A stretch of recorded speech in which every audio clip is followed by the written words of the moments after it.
Middle school ගැටලුවක් සාකච්ඡා කරමු. ඍජුකෝණාශ්‍ර ඝන වස්තුවක් දීලා තියෙනවා. දිග 8යි, පළල 4යි, මුල 2යි. විකර්ණයේ දිග දීලා තියෙනවා BH 12යි සෙන්ටිමීටර කියලා. උස තමයි යාලා අහන්නේ BF කියාගේ. අපි x කියලා ගමු. සාමාන්‍ය ඝන වස්තුව විකර්ණයේ දිග හොයන සූත්‍රය තමයි අපි x y z කියලා දාගත්තොත් වර්ගමූල x වර්ග y වර්ග z වර්ගය කියලා එනවා.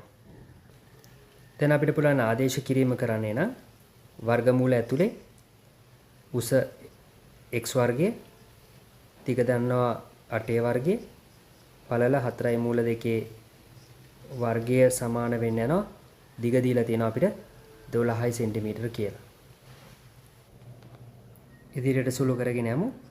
වර්ගමූල x වර්ගය ධන 8 වර්ගය 64යි. 4යි කියන්නේ එහෙනම් 16යි. 16 වරක් 2 32යි සමානයි 12යි. එහෙනම් වර්ගමූල ඉවත් කරලා ලියා ගන්න පුළුවන්. එහෙනම් x වර්ගයේ ධන 64යි කියන්නේ 96ක් එනවා. සමාන 144ට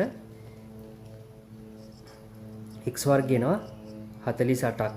දකුණු පැත්තට ගියාම එහෙනම් x කියාගේ එනවා වර්ගමූල 48 කියන අපිට ඕනනම් ගන්න පුළුවන්